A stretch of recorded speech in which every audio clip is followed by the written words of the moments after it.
भारतीय प्रवर्तक शासन सूर्य पूज्य गुरुदेव श्री शांति स्वरूप जी महाराज, श्रवण संज्ञ सलाहकार भीष्म पितामह राज ऋषि पूज्य गुरुदेव श्री सुमति प्रकाश जी महाराज। नमो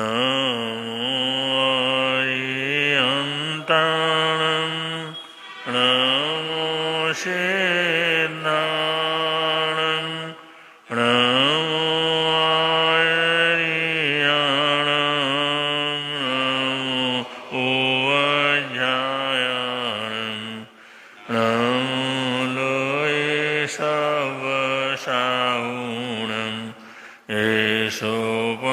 पंचनमुकारो सब पावपणासनो मंगलानंच सवेशि परमवै मंगलम मंगलानंच सवेशि परमवै मंगलम। नमो संयमुतवो देवावितं नमशन्ति यस्य धम्मे शयामुणो जहादुमसबुफेषु भमरो अव्ययैरसं प्रणयपुष्पं किलामि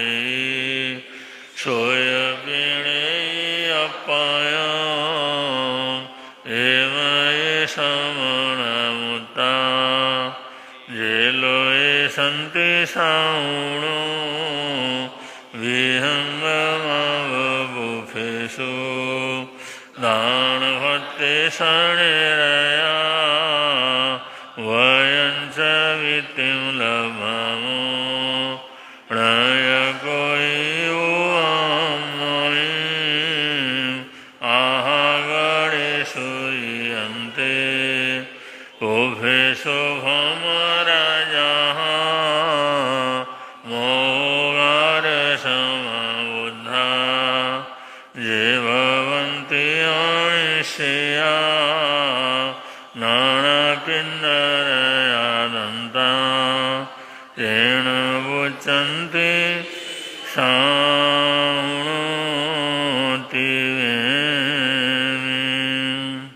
श्री शांतिनाथ भगवान आनंद वरताओ श्री शांतिनाथ भगवान आनंद वर परम शरण प्रभु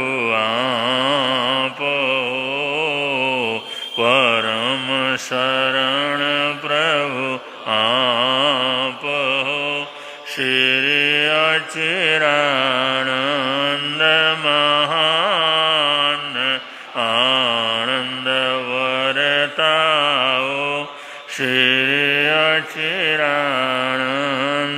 महान आनंद वर श्री शांतिनाथ भगवान आनंद वरता ओ श्री शांतिनाथ भगवान आनंद वर। आज बड़ी प्रसन्नता का विषय है, गुरु निहाल दरबार में हमारी समादरणीय महासाधु जी महाराज, चंद्र यशा जी महाराज, पुनीत यशा जी महाराज साहब यहाँ पर पधारे हैं। यहाँ पर शांतिनाथ जैन मंदिर का जो 25वां वर्ष जो है ध्वजारोहण के रूप में, उत्सव के रूप में हुआ, उस कार्य को संपन्न कराने के लिए आप यहाँ पर पधारे और समय समय पर आपका जैन नगर के अंदर आना होता रहता है। और आप पधारे, उस कार्यक्रम को संपन्न करने के बाद आज प्रवचन के समय आदरणीय महासती जी महाराज साहब का यहाँ पर गुरु निहाल दरबार के अंदर पदार्पण हुआ है। हम अपनी तरफ से, सभी संतों की तरफ से, सभी जो संघ की तरफ से, सभी परिवारों की तरफ से आपका अभिनंदन करते हैं, आपका मान करते हैं, सम्मान करते हैं। आपके पधारने से आज चतुर्विध श्री संघ का समायोजन यहाँ पर हुआ है। तो आज की धर्मसभा वैसे तो सामान्य रूप से लगातार यहाँ पर प्रवचन चलता ही है और करीबन 8 से 9:15 बजे तक का कार्यक्रम रहता है। आज महासती जी महाराज साहब पधारे हैं, सोमवार का भी दिवस है, तो आप लोग थोड़ा ज़्यादा भी लाभ ले सकते हैं और वैसे समय का तो यहाँ पर ध्यान रखा ही जाता है। अभी इस धर्मसभा का जो शुरुआत है हमारे संयम मुनि जी महाराज साहब अपने भजन के माध्यम से करेंगे। एक भजन स्तुति वो प्रस्तुत करेंगे। उसके अनंतर आदरणीय महासती जी महाराज साहब अपना उद्बोधन आप सबको जो प्रदान करेंगे, हम सबको देंगे, उसका हम लाभ लेंगे। अभी हमारे जय मुनि जी जो है महाराज जय भजन जो है प्रस्तुत कर रहे हैं।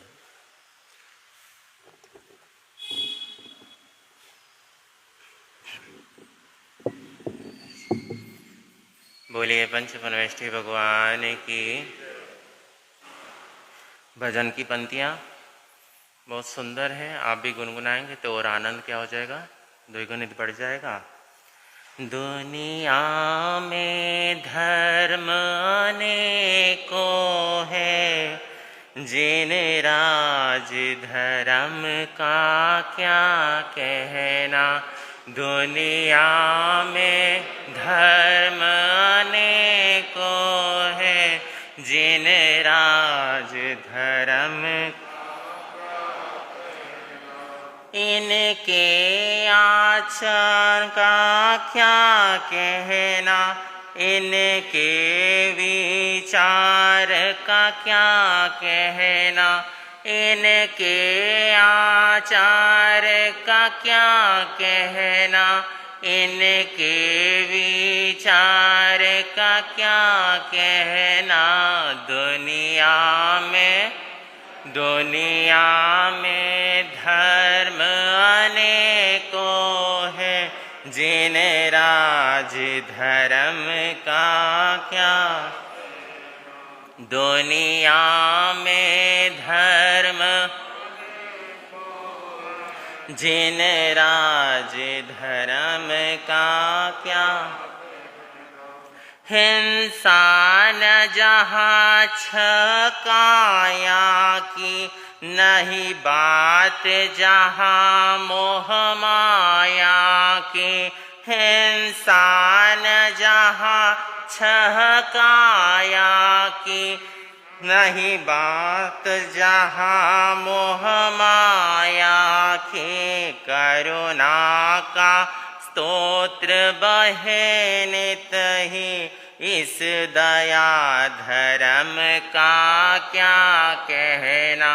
करुणा का स्तोत्र बहे नित ही, इस दया धर्म का क्या।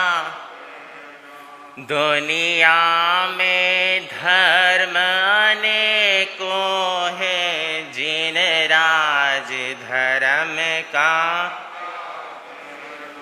विषयों का होता दमन जहाँ, होता कषाय का शमन यहाँ। विषयों का होता दमन जहाँ, होता कषाय का शमन यहाँ। संयम में रहता रमन जहाँ, इस जैन धर्म का क्या कहना। संयम में रहता रमन जहाँ, इस जैन धर्म का क्या कहना। दुनिया में धर्म अनेको है, जिन राज धर्म। यह प्रेम प्यार सिखलाता है, यह मोक्ष मार्ग दिखलाता है।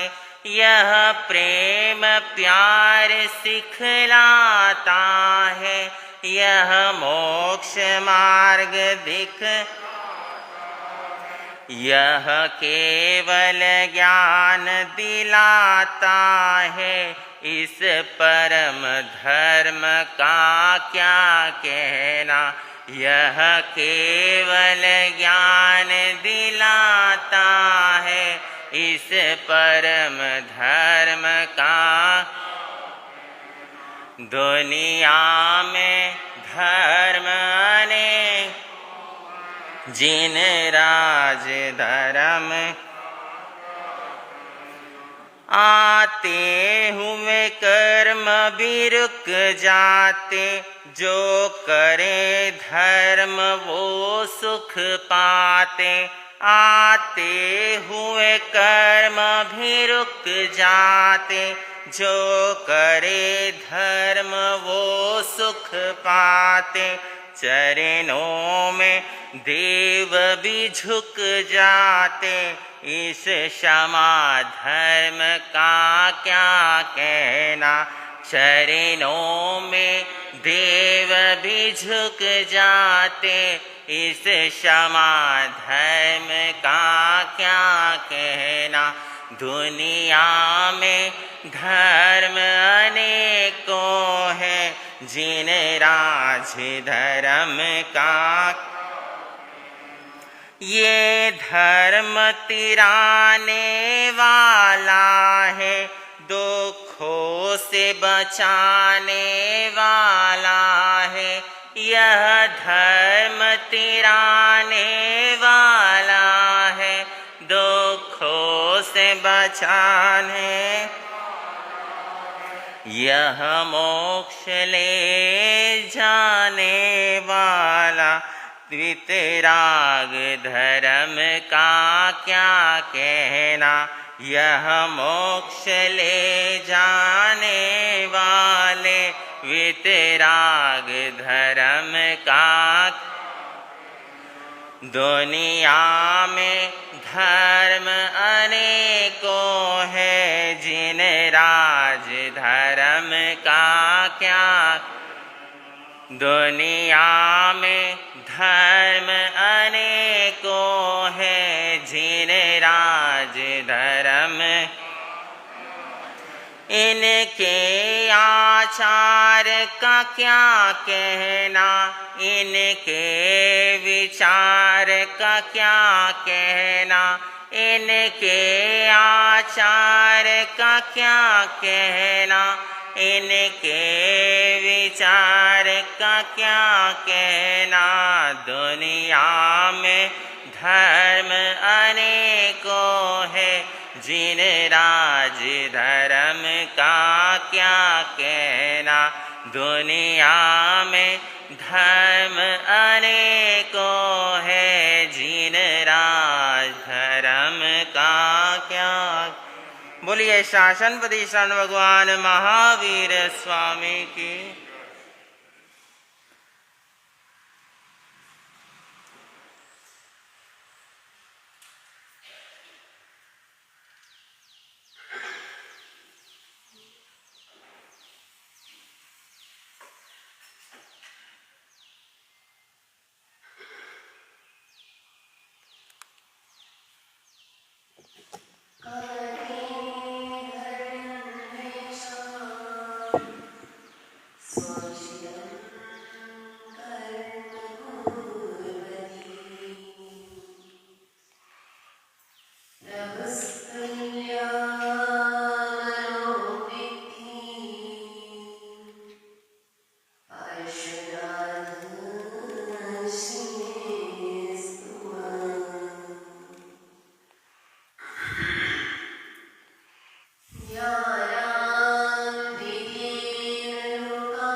जन्म से लेकर के मृत्यु तक व्यक्ति किससे डरता है?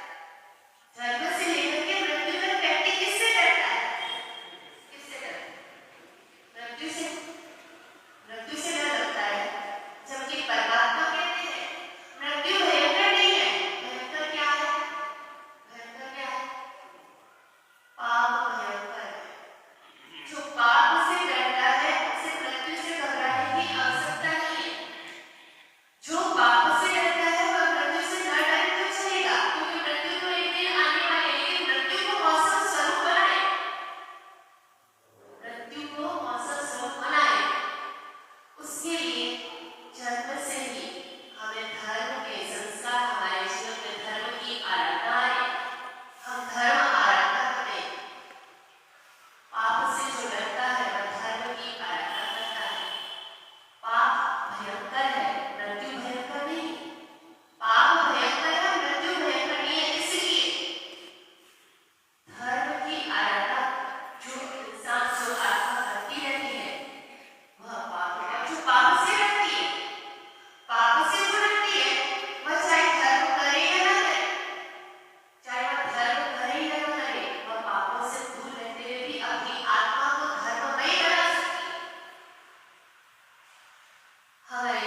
सेवा वितम नाम संति। देवता किसको नमन करते हैं?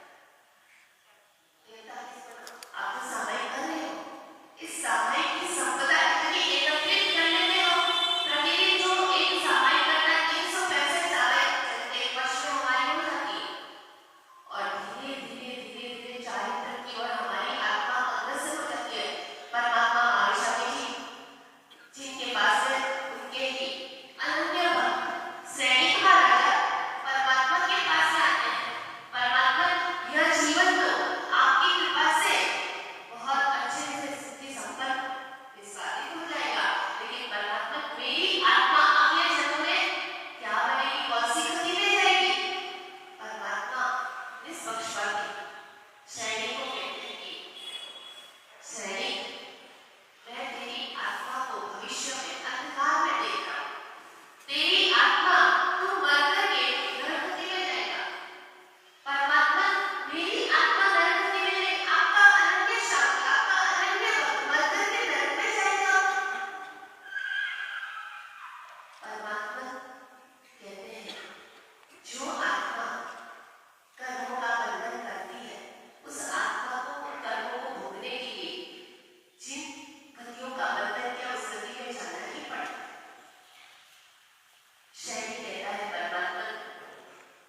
पीछे का बोलते चमत्कार, प्रभाव, चमत्कार चाहिए ना आपको, प्रभाव चाहिए। परमात्मा के पास में 34 अतिशय है और ऐसे अतिशय जो स्वयं देवता अपने आप ही उनके चरणों में करते हैं। जब परमात्मा विचरण करते हैं उनके आगे 9 कमल चलते हैं। कांटा बड़ उल्टा थया, कांटे भी जब परमात्मा चलते थे विचरण करते अपने आप ही उल्टे हो जाते थे।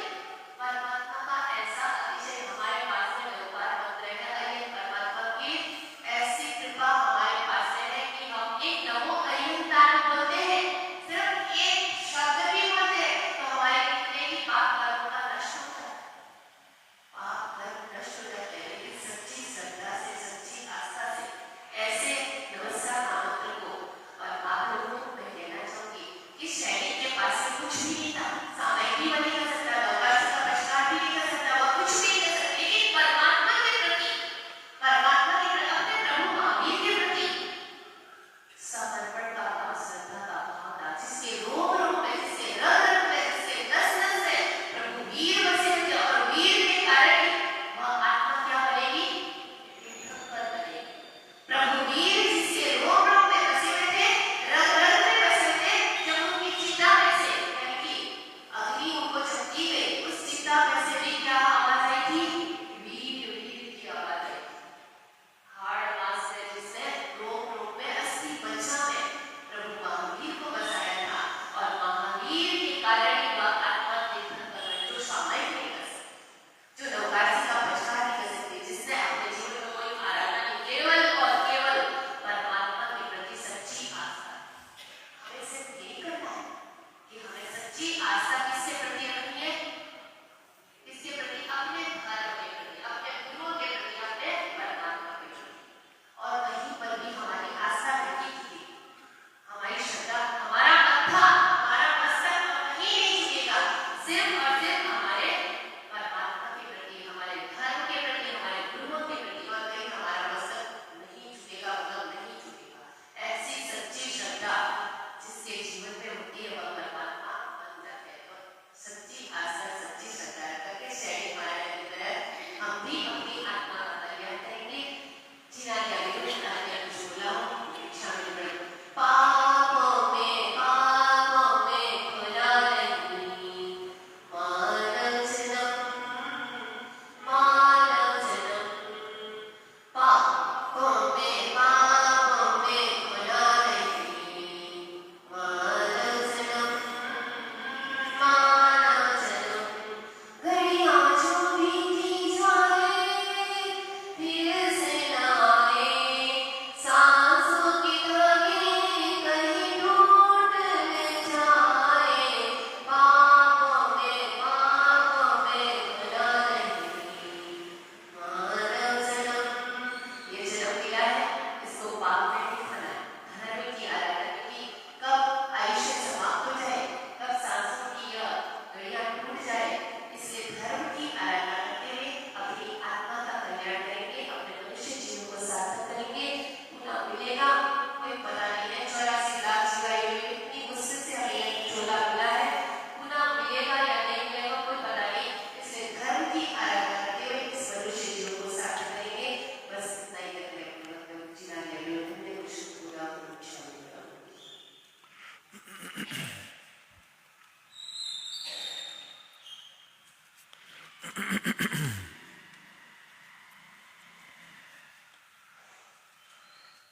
त्रिभुवन पीड़ा हरणहार हो, तुमको मेरा नमस्कार। सर्व जगत के अलंकार, प्रणाम तुम्हें मेरा हर बार। तीन जगत के नाथ आपके चरणों में जाऊं बलिहार। भवसागर के शोषण करता, तुमको वंदन बारंबार। भव भवसागर के शोषण करता तुमको वंदन बारंबार।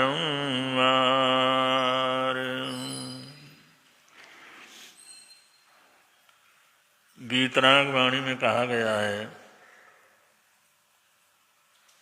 ये प्रभु परमात्मा का मानव मात्र के लिए संदेश है। लवंती बीमला भुवि लवंती शूर संपया लवंती पुत्त मित्तम च एगो धम्मो न लभ्यई। अनंत ज्ञानी वो महान आत्माएं कहते हैं, लवंती बीमला भुवि इंद्रियों से संबंधित जो बहुत से भोग के साधन हैं, वो हर जन्म में कुछ न कुछ इस व्यक्ति को, इस महात्मा को मिल जाते हैं। अगर यह कुछ पुण्यवानी और करता है और मेहनत करता है, लवंती शूर संपया, उसको देवता का वैभव भी मिल जाता है। देव वैभव पुण्य के प्रताप से मिलता है। पुण्य कर्म करता रहता है, पुण्य कर्म करता रहता है, तो देव लोग भी उसके लिए दूर नहीं है। लवंती पुत्र मित्तम च, संसार के रिश्ते नाते घर परिवार ये साधन भी हर जन्म में हर आत्मा को क्या करते हैं, मिलते हैं। शास्त्रकार कहते हैं, एगो धम्मो न लभ्यई, एक धर्म का मिलना सबसे कठिन काम है।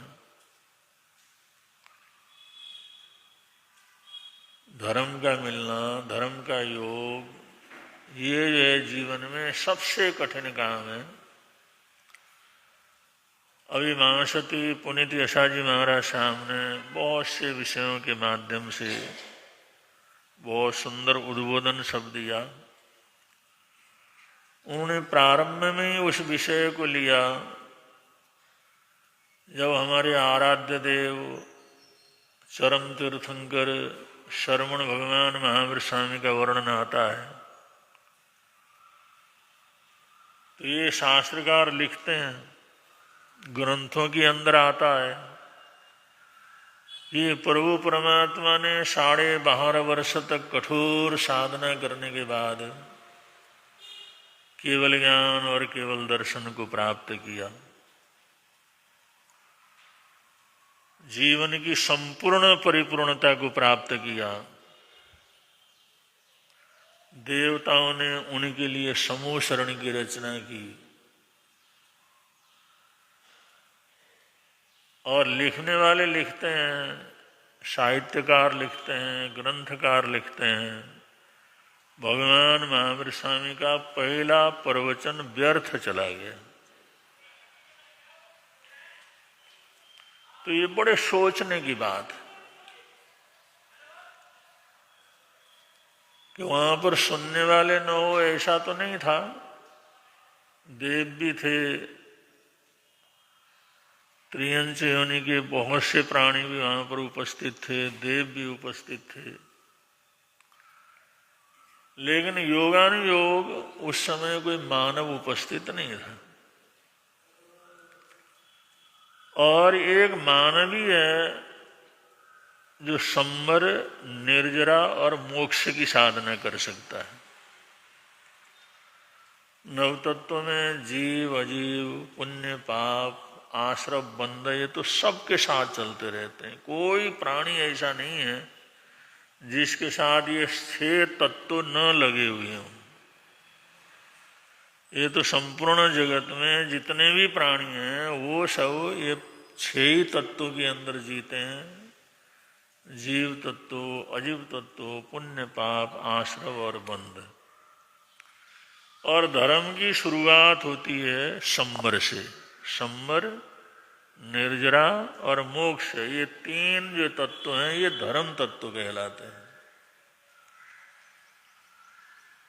तो ये भगवान महावीर स्वामी का पहला प्रवचन, पहला उद्बोधन व्यर्थ गया। इसका कहने का मतलब ये है कि उस समय मानव के न होने से कोई त्याग प्रत्याख्यान करने वाला नहीं था। त्याग प्रत्याख्यान करने से संवर होता है, किसी पाप को छोड़ने से संवर होता है, किसी तपस्या की प्रतिज्ञा करने से निर्जरा होती है, या संकल्प पूर्वक ध्यान और स्वाध्याय के अंदर तल्लीन होने से सारे संसार से आदमी मुक्ति की तरफ अपने कदमों को आगे बढ़ाता है। तो ये त्याग रूप, प्रत्याख्यान रूप, सम्वर और निर्जरा रूप आराधना साधना करने वाला कोई न होने की वजह से, क्योंकि देवताओं को ये अंतराय कर्म है, वो त्याग प्रत्याख्यान नहीं कर सकते। श्रद्धा तो अपरंपार रहती है, ज्ञान भी रहता है, अटूट श्रद्धा रहती है। जब भी भगवान को केवल ज्ञान केवल दर्शन होता है वो लोग आ जाते हैं, अपरंपार खुशी मनाते हैं, समोशरण की रचना करते हैं। लेकिन ये प्रवचन व्यर्थ जाने का मतलब इतना ही है यहाँ पर बतलाया कि कोई धर्म ध्यान जो संवर निर्जरा और मोक्ष की आराधना क्या हुई, नहीं हुई। इसका मतलब ये है, जिस दिन सूर्य दिन निकलने से लेकर के शाम तक अगर हमने कोई छोटा मोटा कुछ भी प्रत्याख्यान नहीं किया, कोई भी पचखान नहीं किया, कोई भी संवर का, कोई पापों को छोड़ने का यदि पचखान नहीं किया, या छोटी मोटी तपस्या नहीं की, नवकारसी है, पुरसी है, दो पुरसी है, एक आसना है, एक अलठाना है, या इतना भी नहीं होता है तो गंठी मुट्ठी छल्ला है, भाई खा पी करके चलो 1 घंटे के लिए पचखान कर लेते हैं, या अंगूठी का पचखान है, जब भी जो खाना हो तो उसको बदल के खाएंगे। तो प्रत्याख्यान जितने भी होते हैं ये संवर तत्व को पुष्ट करने वाले होते हैं, और उसमें त्याग पचखान जो तपस्या की जाती है वो निर्जरा तत्व को पुष्ट करने वाले क्या करते हैं, होते हैं। तो ये कहने का तात्पर्य ये है कि जिस दिन हमारा कोई प्रत्याख्यान नहीं हुआ, जिस दिन हम थोड़े संवर में नहीं आए, सामायिक में नहीं आए, चाहे 5 मिनट के लिए संवर क्यों नहीं करते हो, 10 मिनट के लिए क्यों नहीं करते हो, सभी प्रकार के पापों से उपरत होकर के रहना संवर, और 48 मिनट के लिए सभी प्रकार के पापों को छोड़ करके रहना ये सामायिक है। और पौषध आदि होते हैं वो 24 घंटे के लिए, 36 घर के लिए जो सभी प्रकार के पापों से उपरत हो जाते हैं। तो अगर हमारा दिन भर में अगर एक भी संवर का काम नहीं हुआ, पापों को रोकने का प्रयत्न नहीं हुआ, और पहले से जो अनंता काल से हमारे जीवन के अंदर कर्मों की प्रकृतियां हैं उनको तोड़ने के लिए उसके अंदर हथौड़ा नहीं मारा, क्योंकि इतने गाढ़े कर्म हैं उनको तो जितने हथौड़ा मारेंगे तभी जाकर के वो जो है वहां से गिरने वाले होते हैं। तो तपस्या का कोई हथौड़ा उसके ऊपर नहीं मारा। तो शास्त्रकार कहते हैं वो दिन तुम्हारे लिए व्यर्थ चला गया, उस दिन का कोई मूल्य नहीं। तो ये हमारे को समझना है, शाम के समय ये सोचना है कि आज हमने संवर के रूप में क्या किया और निर्जरा के रूप में क्या किया और स्वाध्याय ध्यान के रूप में, मुक्ति के रूप में क्या किया। कायोत्सर्ग करना ये मुक्ति का आराधना होती है, गहरे ध्यान के अंदर उतरना ये भी मोक्ष का ही रूप है। शरीर को थोड़ी देर के लिए पूरी तरह से छोड़ देना ये भी मुक्ति का ही रूप है। तो चाहे गहरा ध्यान करें, कायोत्सर्ग करें, या अपना स्वाध्याय करें, मैं अलग हूं और मेरा शरीर अलग है, मेरी आत्मा अलग है और मेरा शरीर अलग है, ये सारा संसार अलग है और मैं बिल्कुल अलग हूं। इससे सेवर कर्मों का मेरा संबंध है, उसके अलावा कोई संबंध नहीं। जो मोक्ष की जो भावना है, मोक्ष की प्रवृत्ति है, उसका चिंतन मनन चाहे थोड़ी देर के लिए क्यों न करें, 2 मिनट के लिए, 10 मिनट के लिए क्यों न करें।